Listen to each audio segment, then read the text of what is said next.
Before we get started, to reduce and avoid injury, you should check with your doctor before beginning any fitness program. By performing any fitness exercises, you are performing them at your own risk. Sooke Region Communities Health Network and Sooke Region Seniors Centre Without Walls will not be held responsible or liable for any injury or harm you sustained as a result of participating in our online fitness or information shared on our Zoom account, website, or social media channels. Hello and welcome to the Sooke Region Communities Health Network Falls Prevention Program. My name is Anthea Brown. I teach dance, fitness, and yoga, most recently chair yoga for the older population at Sea Park Community Centre in Sooke. This program was developed by the Sooke Region Communities Health Network to be taught in Sooke and Shirley. The COVID-19 pandemic was the catalyst for putting the project on video. This is a comprehensive guide to reducing your fall risk, presented as a 6-week program. Each video contains an information section, followed by a short exercise program. There's a simple assessment at the beginning and the end of the program, so you can measure your progress. For the exercise portion, choose a sturdy chair with a firm, ample seat. If you use a walker, you can place it in front of you, brakes on, for support. You'll need a prop for some sections, a yoga block or a cushion. Have some water nearby. Wear comfortable clothes that are easy to move in. You can practice barefoot for more awareness of your feet, or in non-slip supportive shoes, if that's what you prefer. Be sure to set up your chair on a non-slip surface, with plenty of space around you to move and your props at hand. You can turn on closed captioning if you'd like. Pay attention to how you feel as you exercise. Regularly check in with your breath. Notice if you begin to pant or hold your breath. Either is a sign that you probably need to take a rest. You can pause the video at any time you need a break or would like to repeat an exercise. The program is set up sequentially. Each week you will build your strength and capabilities. You can tailor the program to suit your needs, perhaps doing the exercise program twice during the week or repeating a program for a few weeks until you're ready to move on to the next one. We are not including numbers of repetitions for the exercises. Instead, we invite you to pay close attention to your body's cues. Do each exercise until you feel the muscle is a little tired, then rest. Our falls prevention practice will make you more aware, centered, and in tune with your body. For seniors, the 11th commandment is, "Thou shalt not fall." This program will give you tools and skills to keep you on your feet. Let's talk about falls. What is a fall? It's defined as an unexpected change in position from one level to another.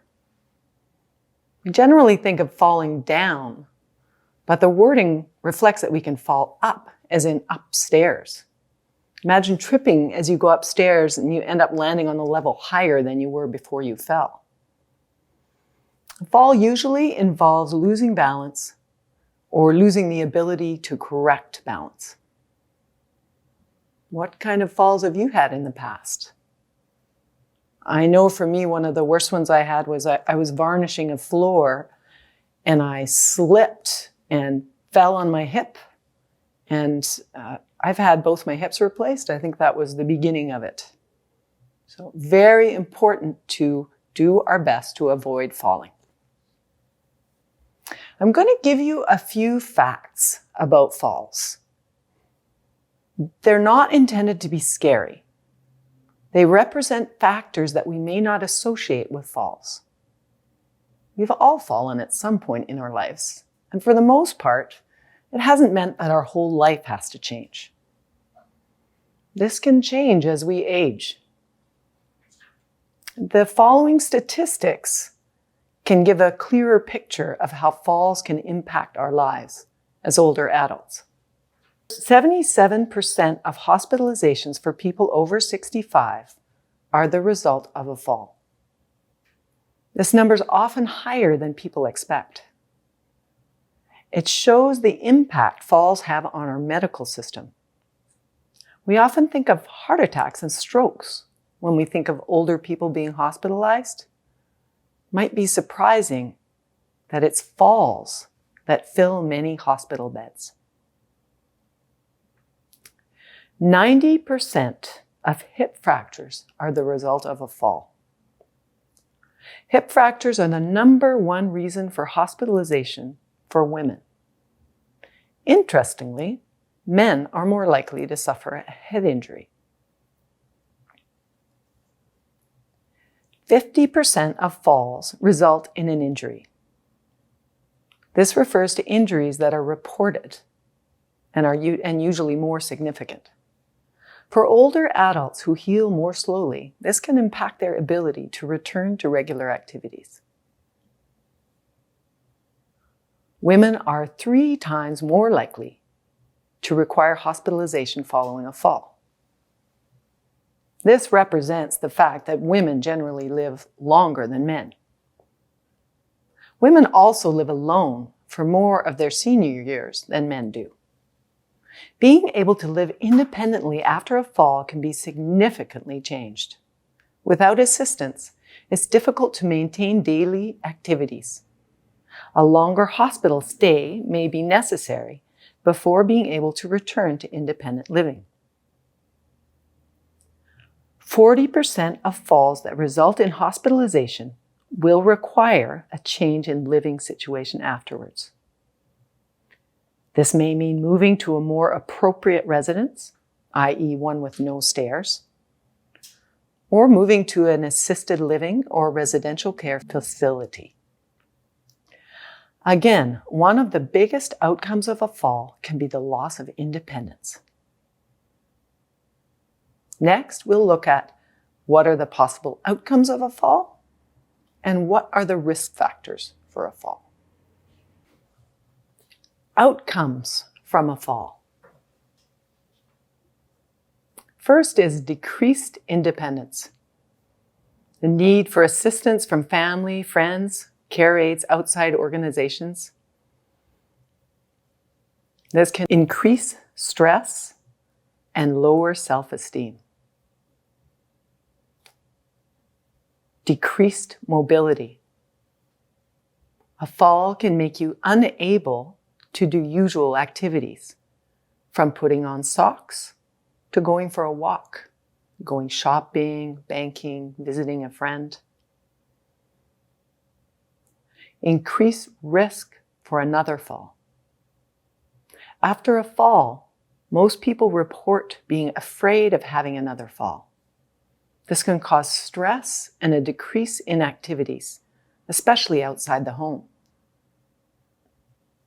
I remember my mother-in-law, after she broke her ankle, she wouldn't go out walking anymore. This is another reason to stay safe from falls. Depression and/or isolation. Decreased activity and increased fear of falling can lead to isolation. This in turn can cause depression, which becomes a vicious cycle. Need for assistance, short-term or long-term home care may be necessary, including help with personal care, as well as house cleaning, yard or pet care, etc. Possible change in residence. It might not be possible to stay in your home, notably because of accessibility challenges in the bedroom, kitchen, living area, as well as inaccessible bathroom, toilet, or bath shower. As you see, there's a lot of things that might change from one simple fall.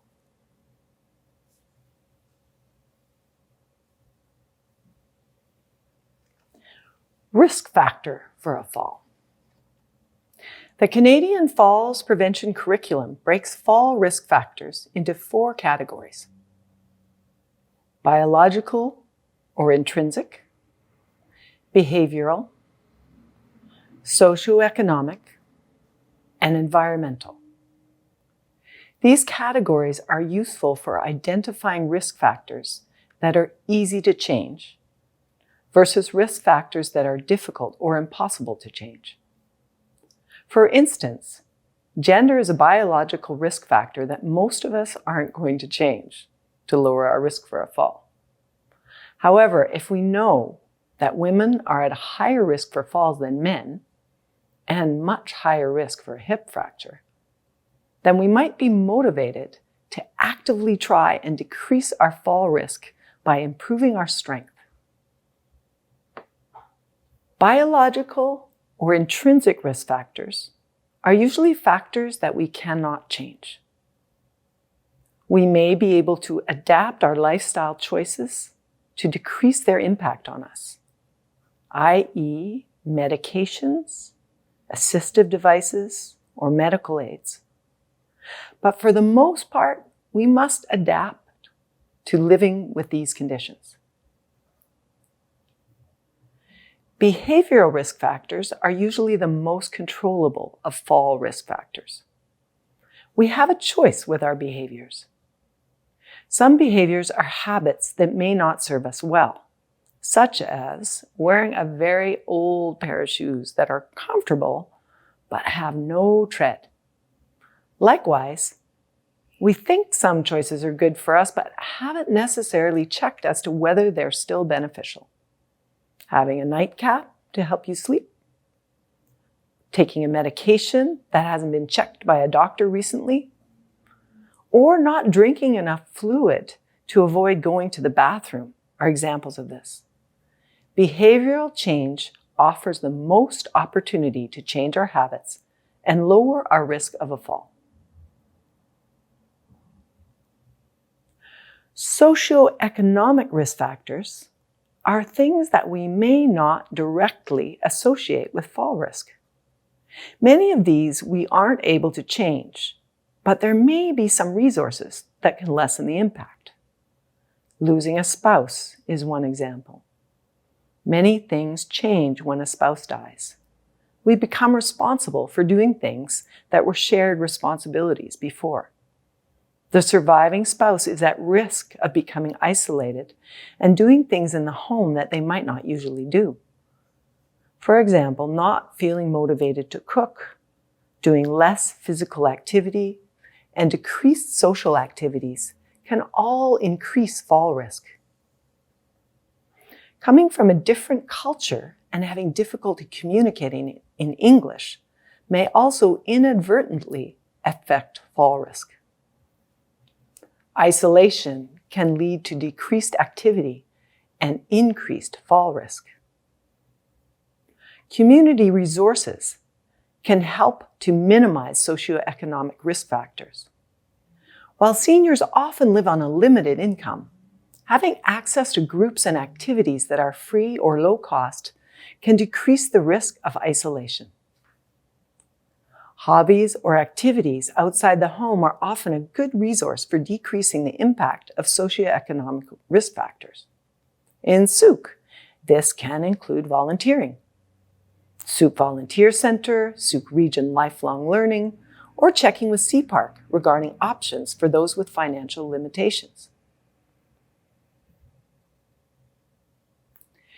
Environmental risk factors exist in and around our home and can have a significant effect on our fall risk.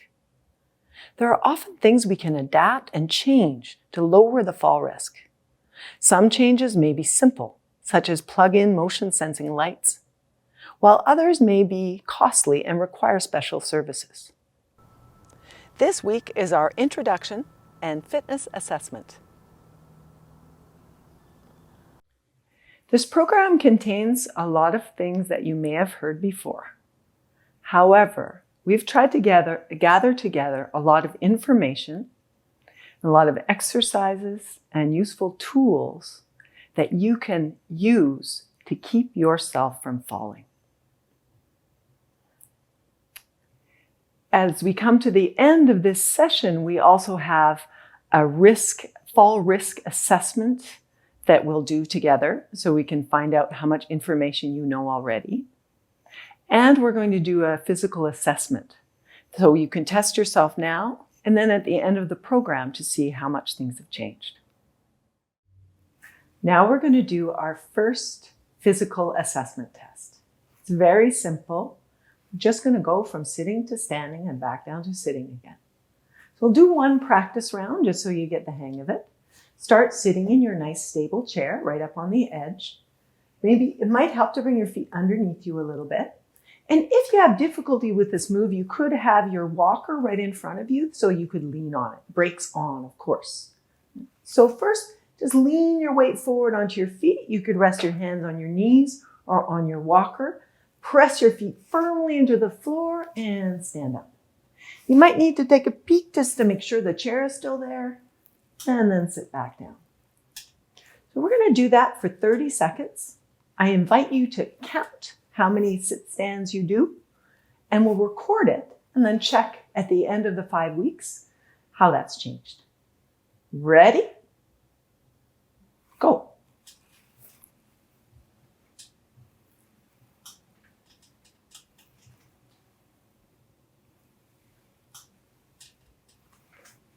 Are you breathing?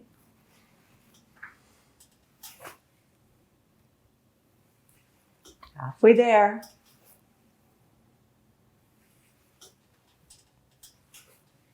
Five more seconds. And stop. Excellent work, everyone. Okay, take a moment to shake out your legs. And then when you're ready, just grab a paper and pen and write down how many you did. Just put it somewhere so you've got it safe for future reference. Well done. Thanks for joining us for week 1 of the Sooke Region Communities Health Network's Falls Prevention Program. Next week, we'll discuss what influences your fall risk and begin our exercise program.